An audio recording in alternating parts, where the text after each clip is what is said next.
أعوذ بالله من الشيطان الرجيم. بسم الله الرحمن الرحيم. الحمد لله رب العالمين، بارئ الخلائق أجمعين، باعث الأنبياء والمرسلين، ثم الصلاة والسلام على خير خلقه العبد المؤيد والرسول المسدد، حبيب إله العالمين أبي القاسم المصطفى محمد.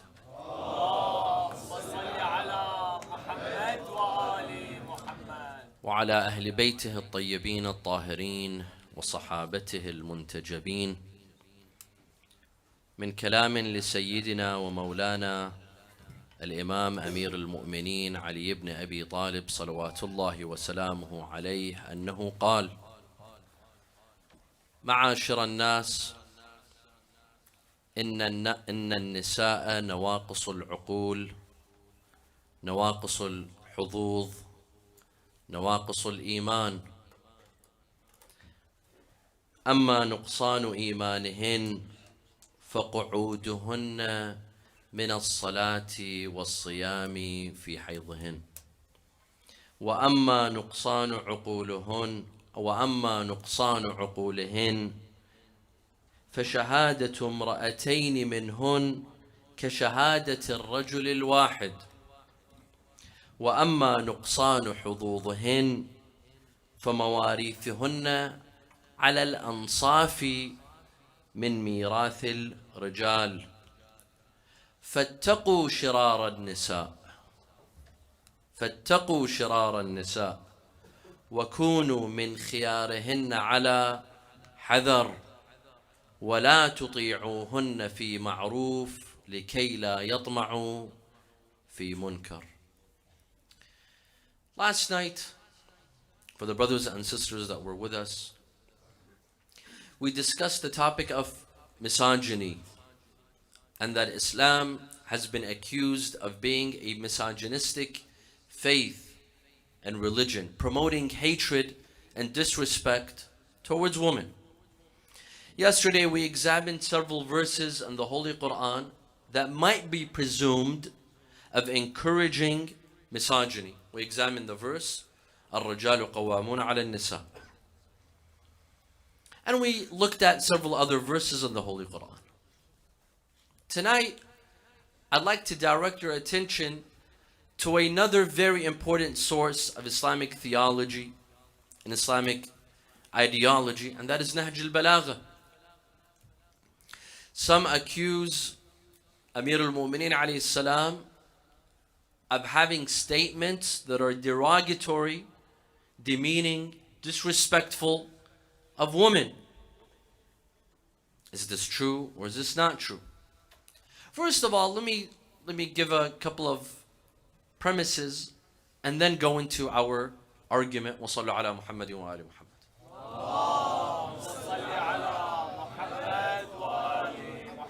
Let's state a couple of facts in the beginning. Men and women, are they intellectually the same, or are men superior when it comes to the intellect? There is absolutely no proof that men are superior in their intellect than women. Proof of this is that look at women across the globe. Wherever men have reached, women have reached. If men have reached the best universities, so have women. If men have carried the best PhDs, so have women. If men have become doctors and engineers and scientists, so have women. That is proof that women are not inferior when it comes to the intellect. Their intellect is not less than a man's. If men have become political leaders, so have women. This is a reality. This is a fact. We've seen this. We could see this. We could sense this. That women are now no less, when it comes to intellect, they're not any less than men. In fact, the Quran testifies to this. The Quran tells us about a woman, of a queen, the queen of Saba in Yemen, who was wise, but did not worship Allah. Sulaiman alayhi salam, he قال ما لي أفقد الطير. He saw his bird missing. So he asked, they told him he's missing. When he came, he told him, where have you been? He said, I've come from Saba. جئتك من سبأ بنبأ عظيم. I've come from Saba. What have you seen in Saba? He said, I saw a group of people that are being ruled and governed by a woman. Ajib. A woman, yes, a woman. And she has a strong army. She has a strong country with a strong economy. But the problem is they don't worship Allah. They don't worship God. Sulaiman alayhi salam sent her a message. He sent her a letter. And she told her people, she read the letter to her people. I've received a letter. إنه من سليمان وإنه بسم الله الرحمن الرحيم أن لا تعلوا علي وأتوني مسلمين. Do not become arrogant and surrender to me. What did this queen, Bilqis, what did she do? What did she do? She asked her army. She asked the commanders of her army that, what do you suggest? What do you think we should do?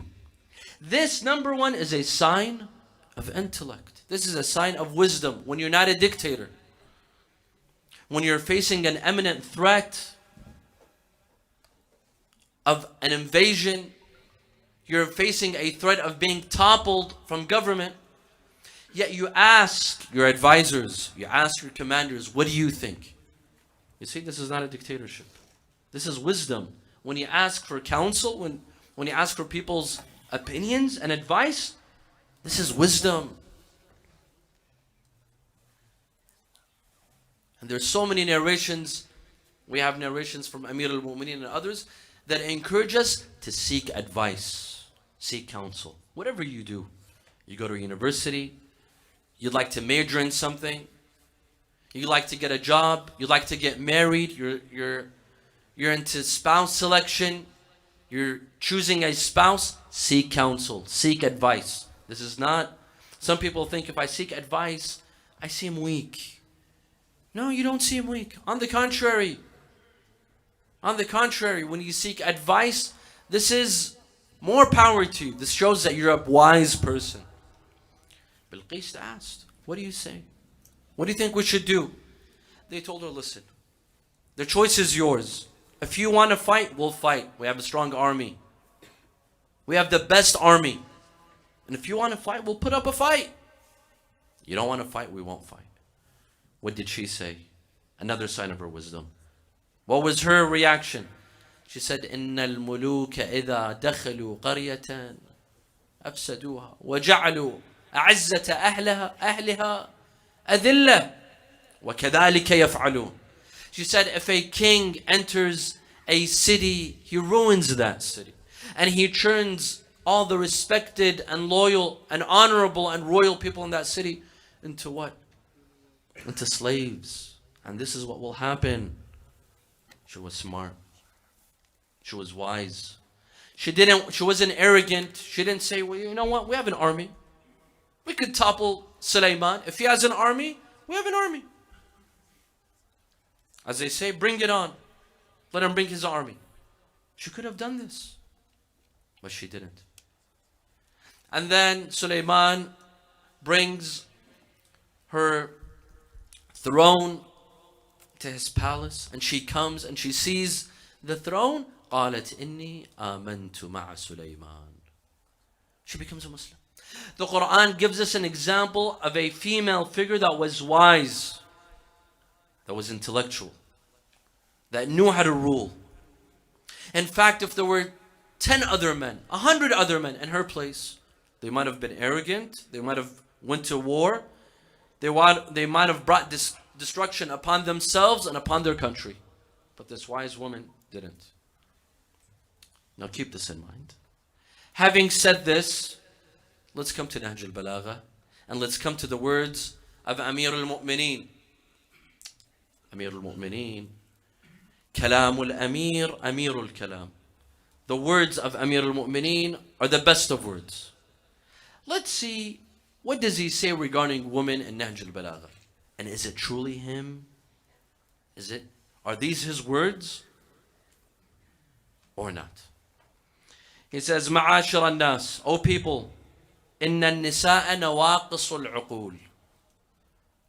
Women, O people, women are deficient in faith, nawaqisul iman, in faith, nawaqisul hudud, deficient in shares, wa nawaqisul uqul, deficient in intellect. And then he goes on to tell us why are they deficient. He says, أما نقصان عقولهن فشهادة امرأتين منهن كشهادة الرجل الواحد. As for their deficiency in intellect and brain and logic, is because the testimony of two females is equivalent to testimony of one male. وأما نقصان حظوظهن, as for their deficiency in shares, فمواريثهن على الأنصاف من مواريث الرجال. That is because their share of inheritance is half of that of women. وأما نقصان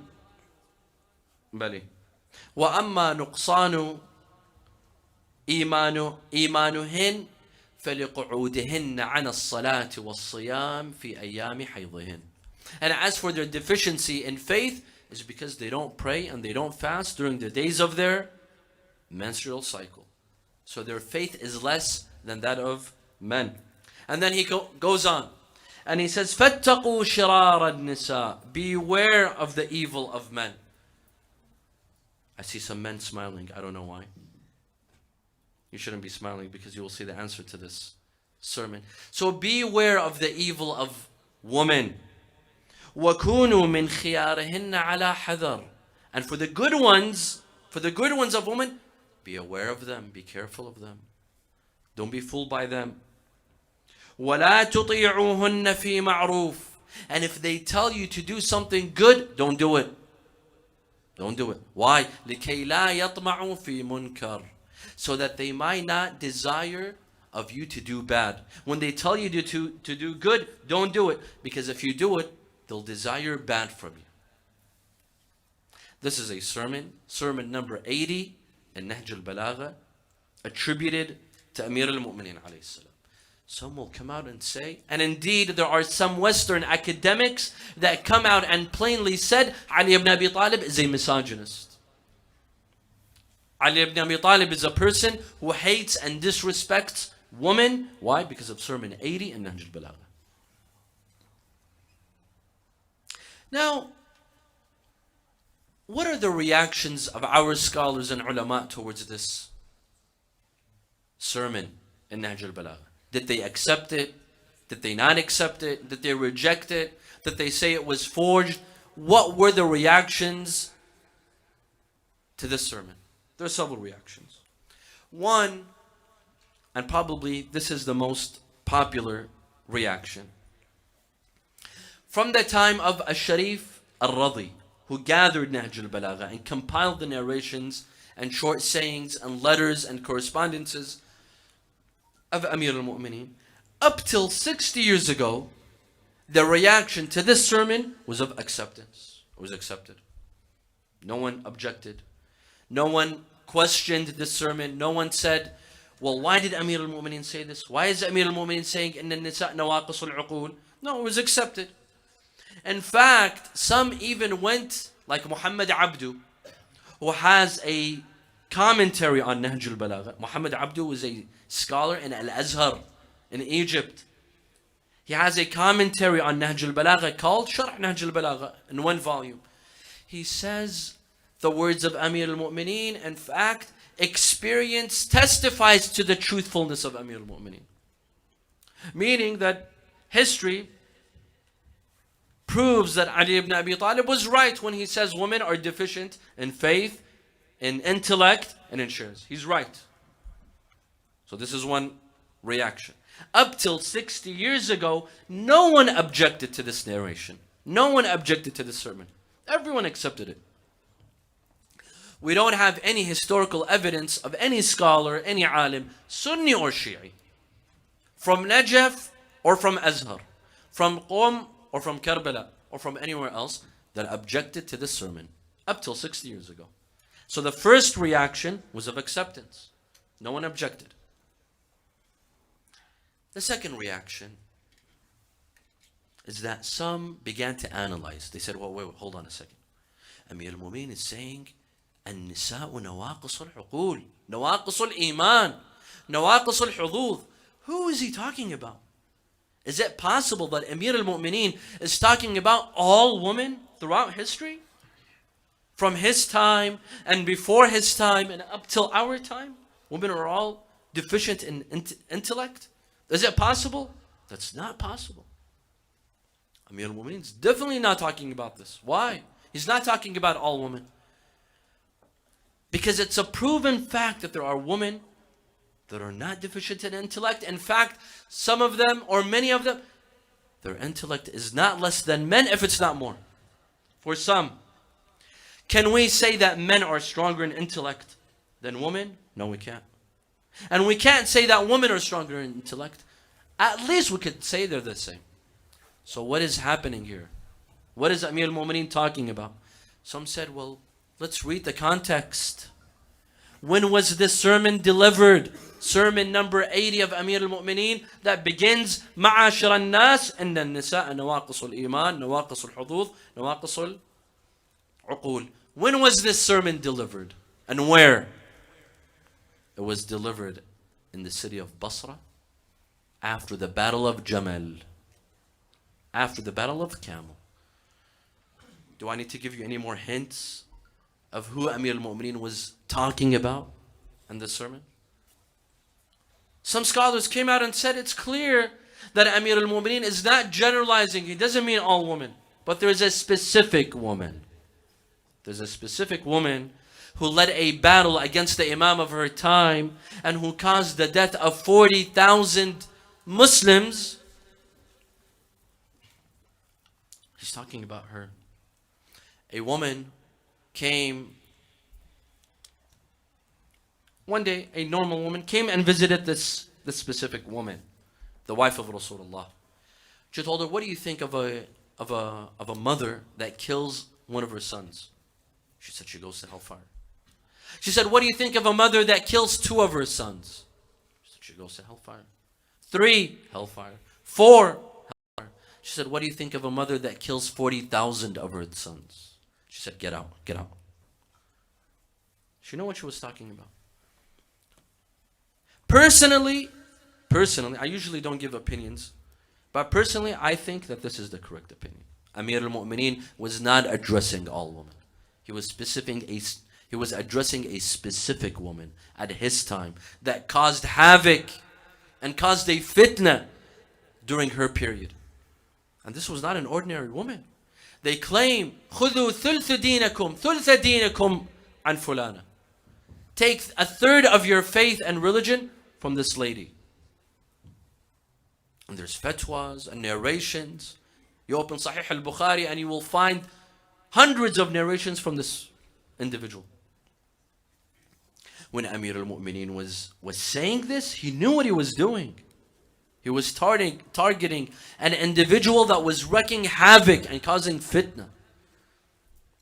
So the context says that Amir al-Mu'mineen is speaking about a specific individual. And in fact, and this is my personal opinion, is that any narration, most of the narrations that you will find in our books, in Al-Kafi, and in other books that address the evil of women, and that women are evil, women are so and so, there's a narration. Al-mar'atu sharrun kulluha.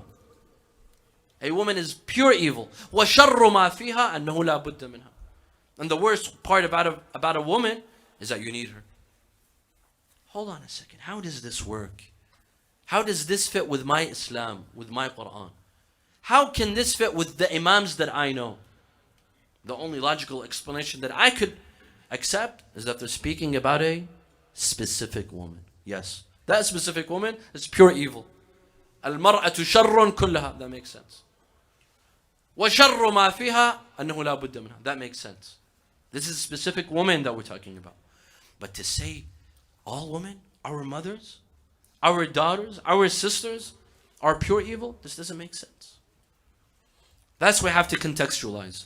And I believe that this sermon was delivered regarding a specific woman. So this is a second reaction. And there are several scholars that have come out and said Amir al-Mu'mineen is speaking about a specific woman.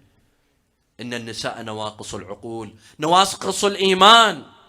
Yes. If she had faith, she wouldn't wage a war against the Imam of her time. If she had strong Iman, she would not wage a war against Amir al-Mu'mineen alayhi salam. So there's a specific woman being targeted. This is a second reaction. Sallu ala Muhammad wa ala Muhammad.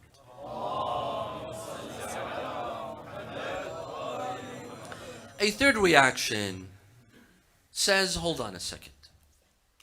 We believe that any hadith, any sermon, any narration that has reached us from the Ahlul Bayt, from Rasulullah, from the Imams, number one, we have to see, is it compatible with the Quran or is it not compatible with the Quran? The Ahlul Bayt themselves told us, ما وافق كتاب الله فخذوه وما خالف كتاب الله فاضربوه أرض الجدار. Any hadith, any narration that we find it being incompatible with the Quran, contradicting the Quran, put away with it. Put away with that hadith. And we have lots of traditions, lots of narrations that we've neglected because of their incompatibility with the Quran. More than this, as Shaheed Sayed Muhammad Baqir al-Sadr, he has a theory.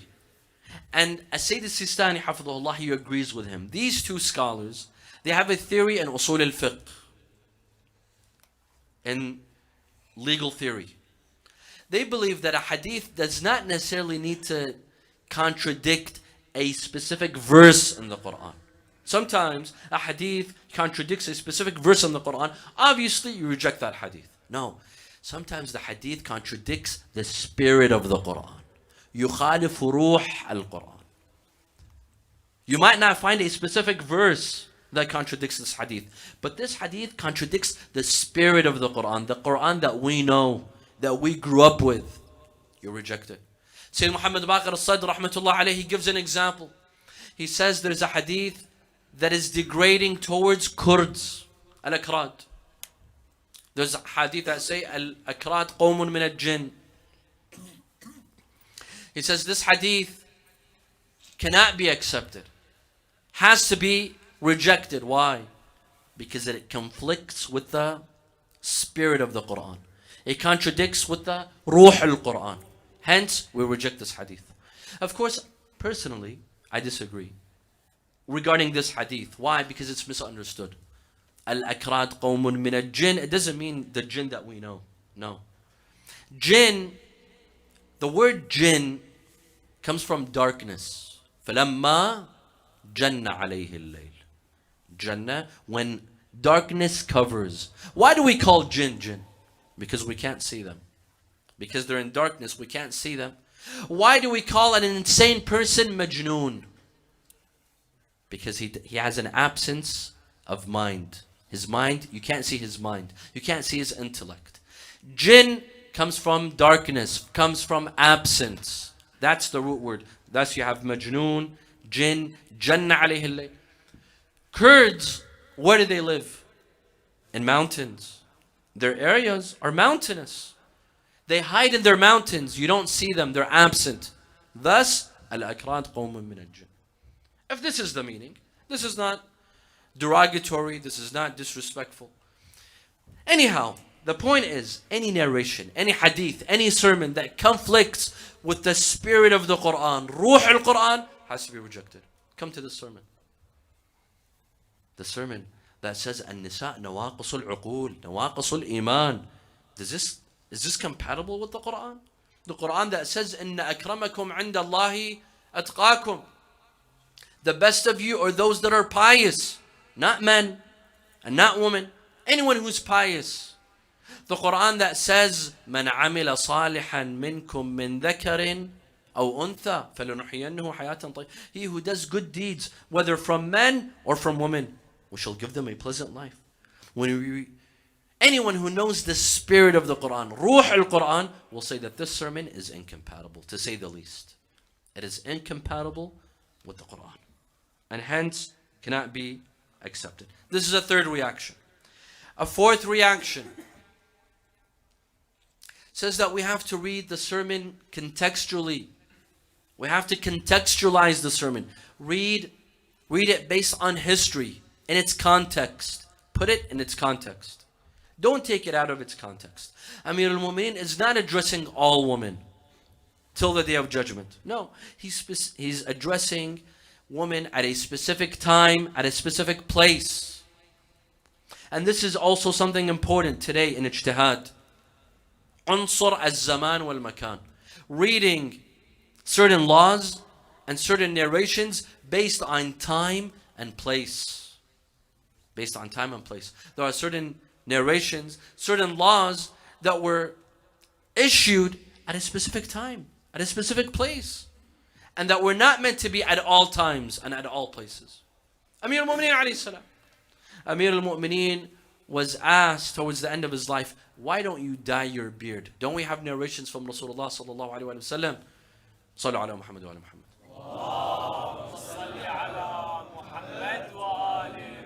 He was asked, didn't Rasulullah dye his beard and encourage his companions to dye their beard? Isn't this sunnah? A tradition of Rasulullah? Amir al-Mu'mineen said, no. This was at a time when Muslims were outnumbered. Muslims, some of them were elderly. They had long white beards. And the enemies would look at them and feel that this army is weak. It's full of old people. And Rasulullah sallallahu alayhi wa sallam wanted his army to look what? Young. He wanted them to look young. Because you want to fear. You want your enemy to fear you. To look at your army and be fearful. He said this was the reason. At that time. Today, Muslims are big in numbers. We have huge numbers today. Place. وَلَا تُطِيعُوهُنَّ فِي مَعْرُوفٍ لِكَيْ لَا يَطْمَعُوا فِي مُنْكَرٍ. When was he saying النِّسَاء نَوَاقِصُ الْعُقُولِ? When? At a time when women were uneducated. They did not go to school. They did not read and write. They were married at a young age. They were uneducated. He was looking at a specific time, at a specific time frame, at a specific place in Arabia when women were taken advantage of. They had no rights. They were commodities. They would be inherited. Did you know this? Before Islam, a son would inherit his father's slave, female slave. She was his father's slave. Now she becomes his son's. This was nonsense. During the days of Jahiliyyah, he was saying this at this time when women were behind. Not at a time when women have an education and have become equal to men and have reached places where men have reached and have picked up jobs that men have picked up and so on and so forth. So he was speaking at a specific time frame to a specific audience, and he didn't mean at all times. This is another reading. This is another opinion. This is another reaction to the sermon. Another reaction, a rijali reaction.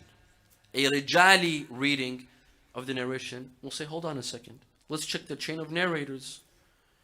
Does this sermon have a legitimate chain of narrators, or is it weak?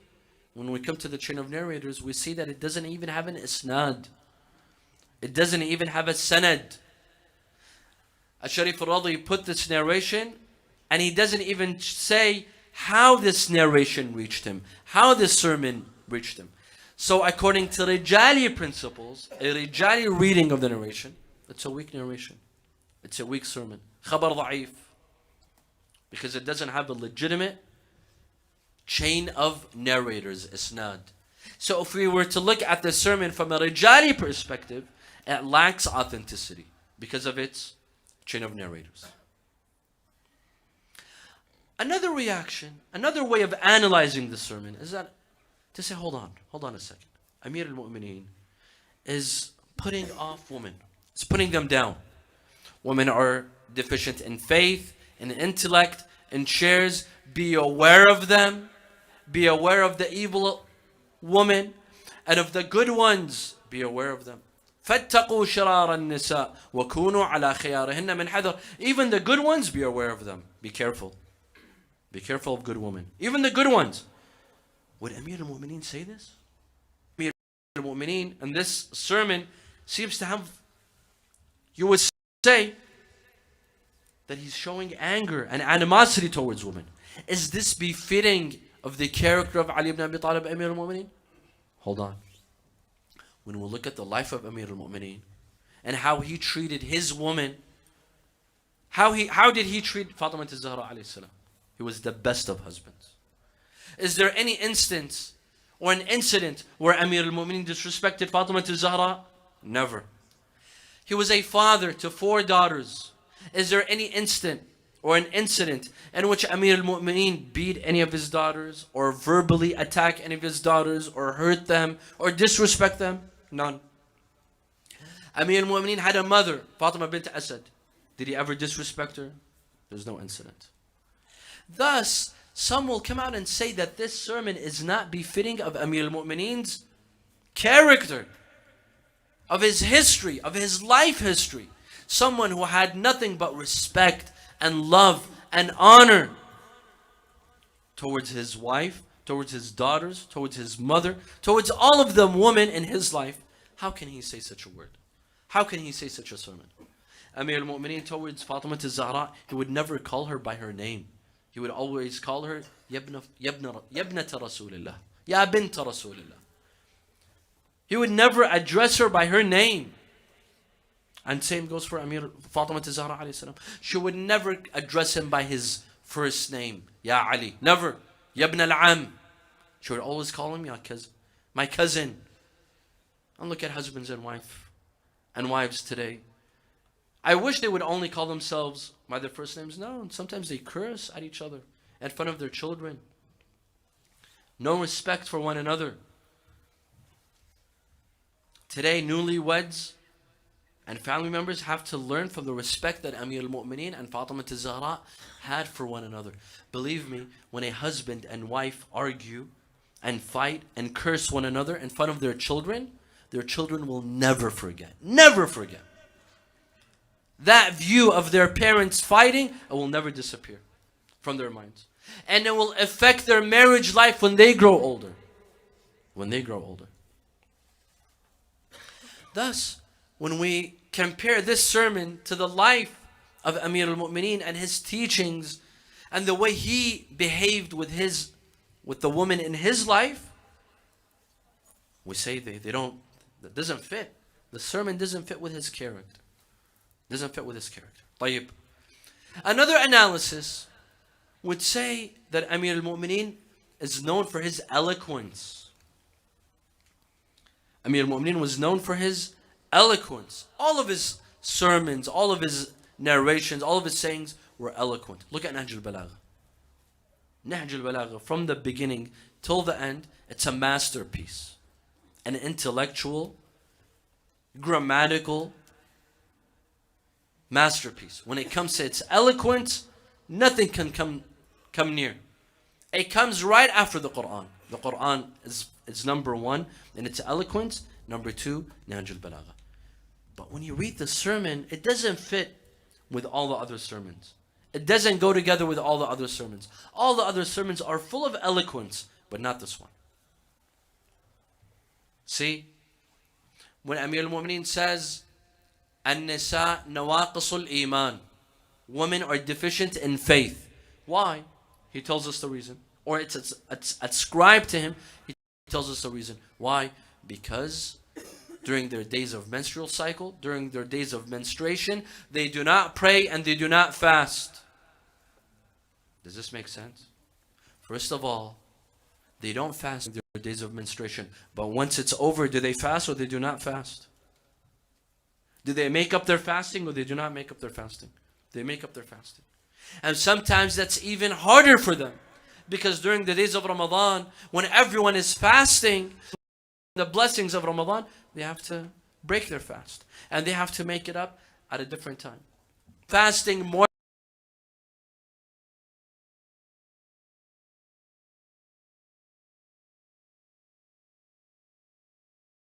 When it comes to salah, them not praying during their days of menstruation, is this a lack of faith? This is how Allah created them.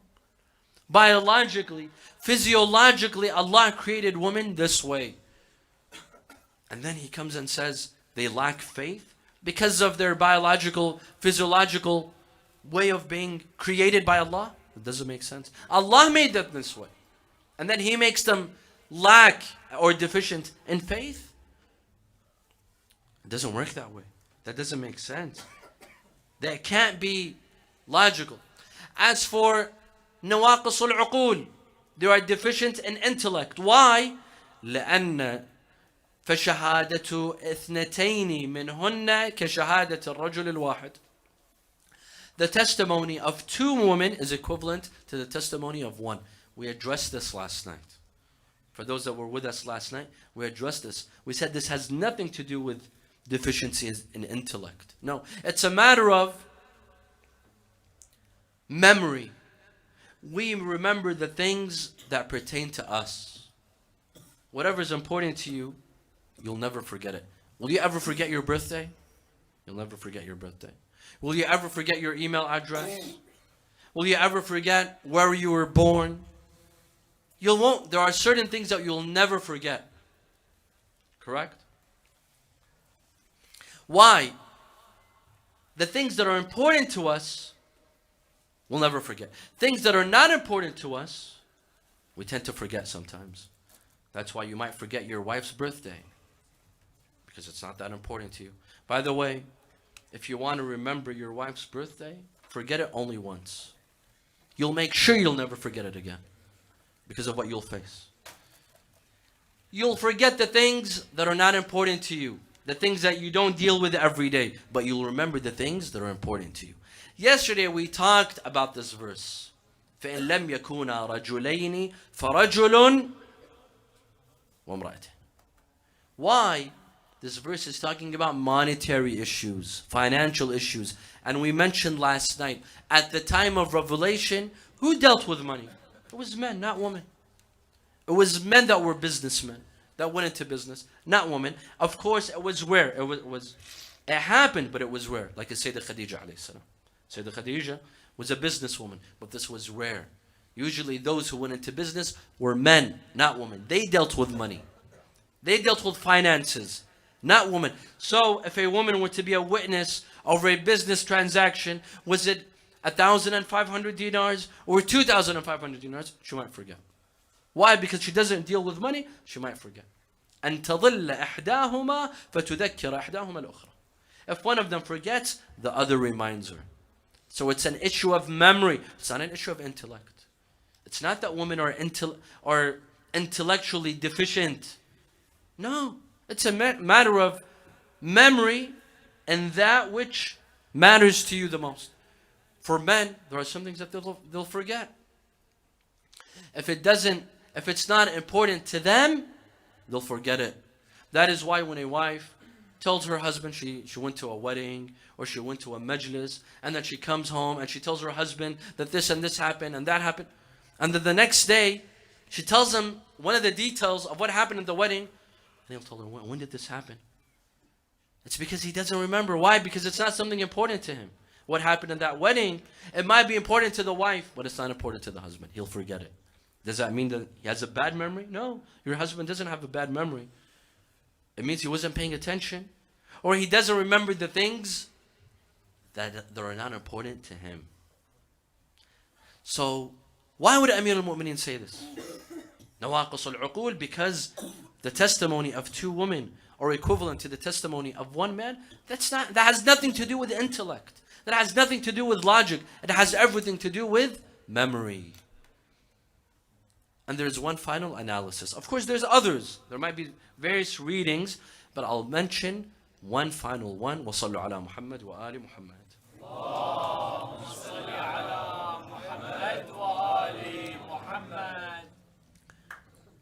This final interpretation says that Amir al-Mu'mineen, this sermon that is ascribed to him, and we don't even know, did he say it, did he not say it? He's talking about what?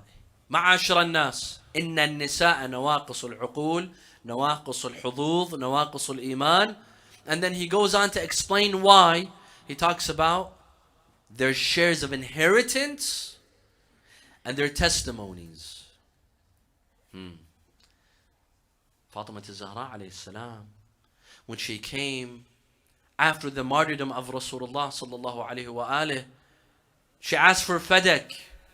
And we all know that fadak was what to Fatima Zahra? What was it for her? Inheritance. It was inheritance. طيب. What was her proof? What was Fatima Zahra? Whose witnesses? Who witnessed? Who gave their testimonies for Fatima Zahra? That fadak was an inheritance from Rasulullah to Fatima Zahra. Who? Ayman, a woman, a female. And Al-Hasan Al-Hussein, who were children. Some say, there are some that believe this sermon was forged.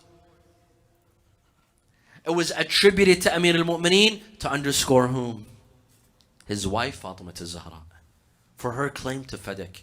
What is the best way to underscore Fatima Zahra's claim to fadak as inheritance other than ascribing a sermon to Amir al-Mu'mineen saying النساء نواقص الإيمان النساء نواقص الحظوظ النساء نواقص العقول. Underscore her through the tongue of her husband. Damage her and attack her through the tongue of whom? Her husband, Amir al-Mu'mineen. It makes sense. This is possible. Again, this reading is very much possible. Because Fatima Zahra came and asked for fadak. What was fadak, my dear friends? Fadak was a land from the Anfal. It was from the spoils of war that Rasulullah owned, personally owned. Rasulullah had never given Khadija alayhi salam her dowry. Why? Because he didn't have money. He didn't have money. But when he received fadak as an anfal, as spoils of war for Rasulullah, the verse was revealed, وَآتِ ذَا الْقُرْبَى حَقَّهُ وَآتِ ذَا الْقُرْبَى حَقَّهُ. Give your kin, your family members, the right. Mufassirin say that this verse was addressing Fatima Zahra. Since Rasulullah was not able to give Khadija her dowry, who is the heir to Khadija? Fatima Zahra. He couldn't give it to Khadija, but he could give it to whom? Fatima Zahra. Give her dowry. Give Khadija her dowry.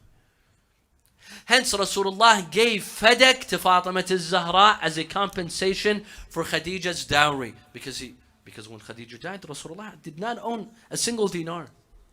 A single dinar. He gave fadak as a compensation to Fatima Zahra. طيب. Rasulullah passed away 10 days after the departure, the demise of Rasulullah.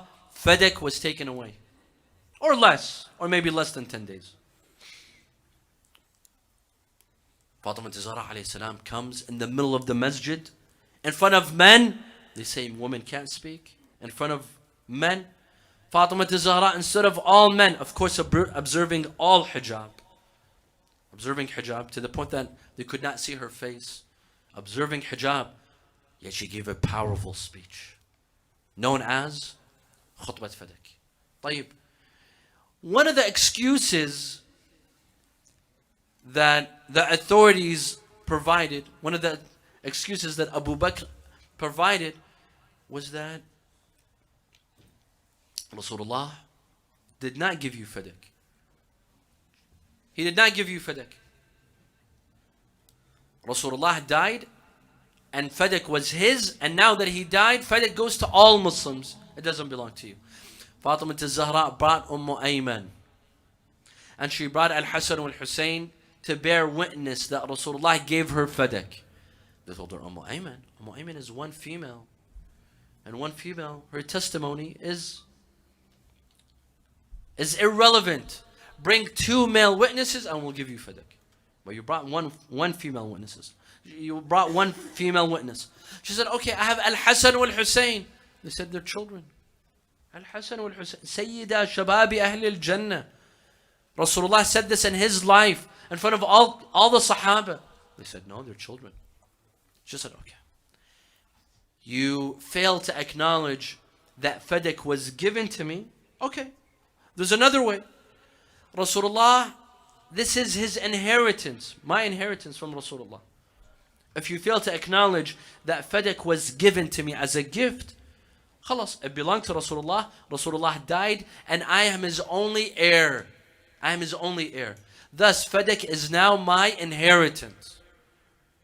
He said, no, prophets do not leave inheritance. Because I heard, Abu Bakr said, I heard Rasulullah sallallahu alayhi wa sallam state, نحن معاشر الأنبياء لا نورث ما تركناه صدقة.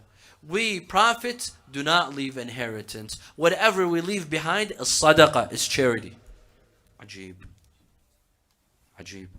Prophets do not leave inheritance. The Quran itself says, وَوَرِثَ سُلَيْمَانُ دَاوُودَ.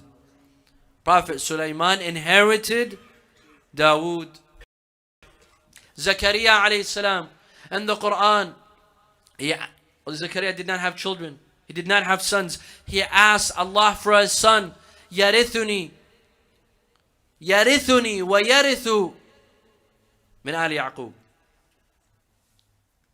Grant me a son that will inherit me and inherit my forefathers.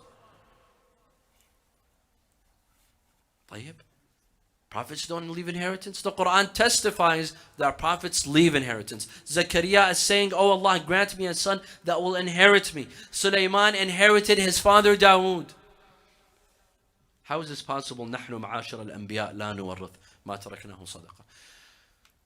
So they rejected Ayman, and they rejected the testimony of Al-Hasan wal-Hussein, and they rejected the issue of inheritance. This is how they treated the only daughter of Rasulullah sallallahu alaihi wasallam. The only daughter. If Jesus had a daughter, they would place this daughter on their heads. If Musa had left a daughter, they would place this daughter on their heads. You look at this treacherous ummah. Rasulullah left one daughter, and this is how they treated her. They took away her fadak, they attacked her home, they broke her ribs, they aborted her fetus. All of this, and the Quran says, قُلْ مَا أَسْأَلُكُمْ عَلَيْهِ أَجْرًا إِلَّا الْمَوَدَّةَ فِي الْقُرْآنِ. All I ask is that you show love to my family members. Rasulullah is telling them, show love to my family members, and they did this. Imagine if the Quran did not say, قُلْ مَا أَسْأَلُكُمْ عَلَيْهِ أَجْرًا إِلَّا الْمَوَدَّةَ فِي الْقُرْبَى. What would they have done? In fact, if Rasulullah had told his companions, listen, I want, after I die, I want you to destroy my family members. I want you to massacre my family members. Could they have done anything worse than they already did? Could they have done anything worse? The 2 men came to Amir al-Mu'mineen. It was Fatima Zahra's final days. They told him, Ya Amir al-Mu'mineen, ista'dhin lana Fatima. Ask Fatima, we'd like to come and see her. Why? We'd like to come and seek forgiveness from her. Amir al-Mu'mineen came to Fatima Zahra. He told her, the 2 men want to come and see you. Do you give permission? She said, Ya Amir al-Mu'mineen, this is your house. How can I tell you not to bring someone into your house? This is your house. However, do not ask me to speak to them, nor be pleased with them, because by God, I will never be pleased with them. لن أرضى عنهما أبدا. Amir al-Mu'mineen tells him, you can come. If you'd like to see Fatima Zahra, come and see her. They came. The first, the elder, he said, Ya Fatima, you don't doubt that I love you more than my own daughter, Aisha. I love you more than her. And God knows that the day that your father died, I wished I had died in his place. Fatima Zahra, they came and they said salam. When they entered, they said salam. Fatima Zahra did not answer the salam. She did not say wa alaikum salam. She turned her face the other way. They came and faced her again. She turned her face another way. Twice or three times, she kept on turning her face away from them.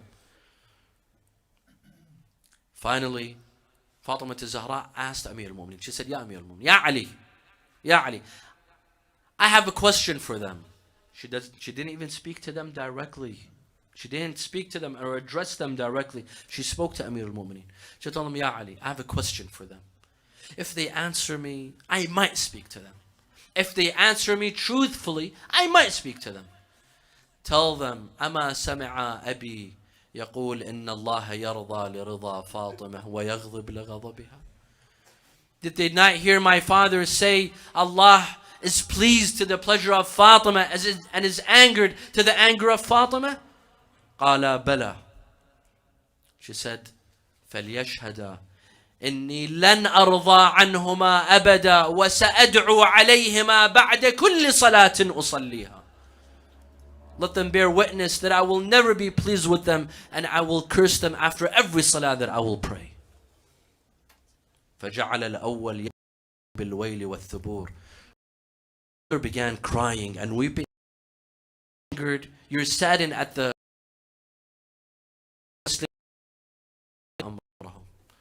I'm astonished at Muslims how they made you their Khalifa, and you cry because of a woman. And they left. On that sad day of her demise, Fatima Zahra alayhi salam, she asked Asma to take Al-Hasan and Al-Hussein out of the house. She said, I have private words with my cousin Ali ibn Abi Talib. Asma took Al-Hasan and Al-Hussein out of the house.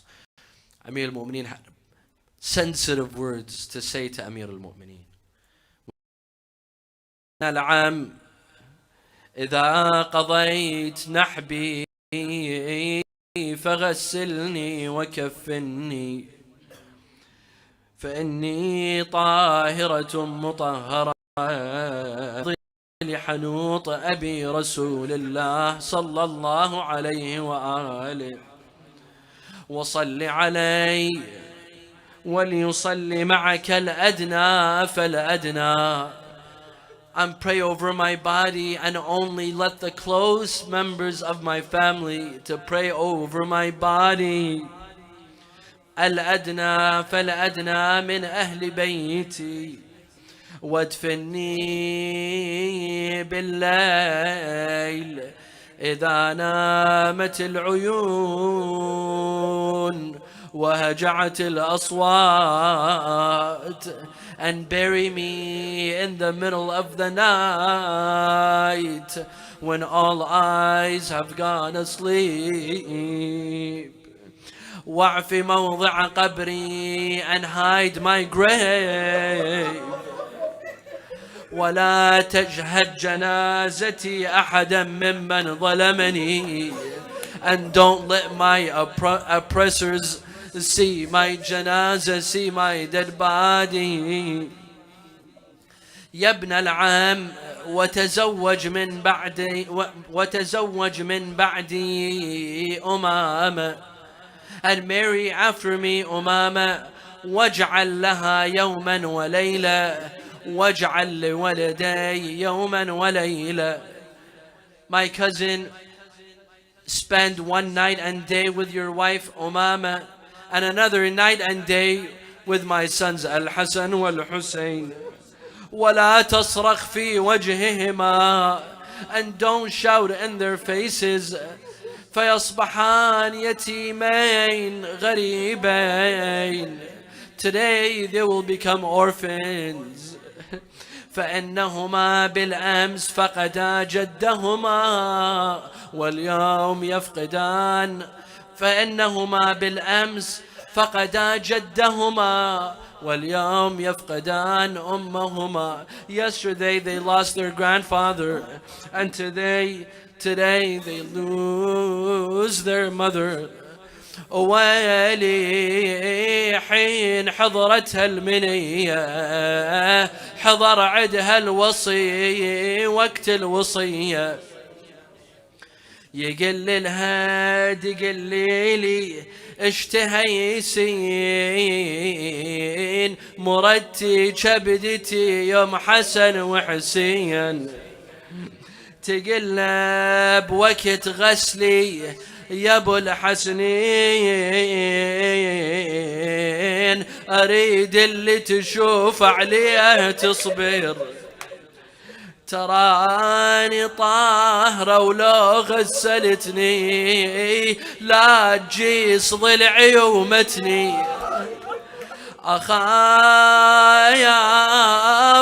أخاف يذوب قلبك لو شفتني، خل ثوبي علي لي توخر، خل ثوبي علي لا يا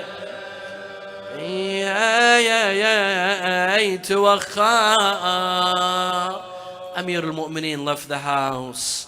That morning, Asma bint Umays, she said, I came and I saw Fatima. I told her, Sayyidati, today you look well. You look in a better shape. She said, Ya Asma, this is the final day in my life, and today I will depart you. Ya Asma, when my sons Al-Hassan and Al-Hussein come into the house, give them their food first. Allow them to eat, because if they discover sad news, they will no longer eat. Asma says, I left Fatima in the courtyard of the house, and I would hear her remembering Allah, Subhanallah, La ilaha illallah, Wallahu Akbar. All of a sudden, Fatima's voice became faint. All of a sudden, she stopped speaking. I went to her, Sayyidati ya Fatima. She did not answer. Sayyidati ya Fatima, ajibini. She did not answer. She said, I went and I saw that Fatima had departed from this life. I threw myself on her. She said, أبلغي أبيك مني السلام وعليك مني السلام. All of a sudden, Al-Hassan and Al-Hussein walked into the house. As soon as they walked, Al-Hassan said, Ya Asma, أين أمنا فاطمة? I said, Bunay, waladay, kulu ta'am. Come and eat your food. He said, Ya Asma, أين أمنا فاطمة? Again, I said, Kula ta'amakuma ya Sayyiday. Al-Hassan said, Ya Asma, متى رأيتينا نأكل الطعام من غير أمنا فاطمة? When have you seen us eat our food without our mother Fatima? It was here that Al-Hassan realized what was happening. He came out to the courtyard and he saw a dead body covered with a cloth. He came to his mother, Ummah ya Fatima. His young brother Al-Hussein followed in his footsteps. They came to the dead body. Al-Hassan again, Ummah ya Fatima, كلميني قبل أن تنفجر مرارتي فأموت. My mother Fatima, speak to me before I die and I fall. As for Al-Hussein, he stood, he didn't know what to do. His older brother realized that his mother had departed. Yet Al-Hussein did not know what to do. The narration says that he came to the feet of his mother Fatima. He brushed her feet against his cheeks, and he said, Ummah, kallimini fa ana waladuk al-Hussein. This was one day where Al-Hussein would sit and mourn the corpse of his mother Fatima. And there was another day where Fatima Zahra would come and mourn the corpse of her son Hussein. أنا الوالدة والقلب لهفان ودور عزبني وين ما كان. أنا الوالدة يا حسين يا ابني، يا ريت ذباحك ذبحني. وين اللي يواسيني بدمعته على ابن الذي حزه ورقبته. وظلت 3 أيام جثته ويلاه على ابن ما حضرته وما غسلت جسمه ودفنته وما غسلت جسمه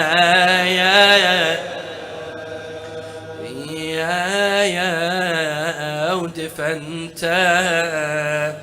أفاطم لو خلت الحسين مجدلا وقد مات عطشانا بشط فراتي. نسألك اللهم وندعوك باسمك العلي الأعظم الأعز الأجل الأكرم يا الله. عندنا مرضى أيها الأعزة. There are several people that have asked us for dua. Their eyes are on this majlis. Some have cancer, some have deadly illnesses. They want your du'as. اللهم لا تدع لنا ذنبا إلا غفرته ولا هما إلا فرجته ولا عيبا إلا سترته ولا خوفا إلا آمنته ولا رزقا إلا بسطته ولا شملا إلا جمعته ولا مرضا إلا شفيته ولا غائبا إلا حفظته وأدنيته ولا حاجة من حوائج الدنيا والآخرة لك فيها رضا ولنا فيها صلاح إلا قضيتها ويسرتها يا أرحم الراحمين. ولأرواح المؤمنين والمؤمنات والعلماء والشهداء نقرأ سورة الفاتحة مع الصلوات. اللهم صل على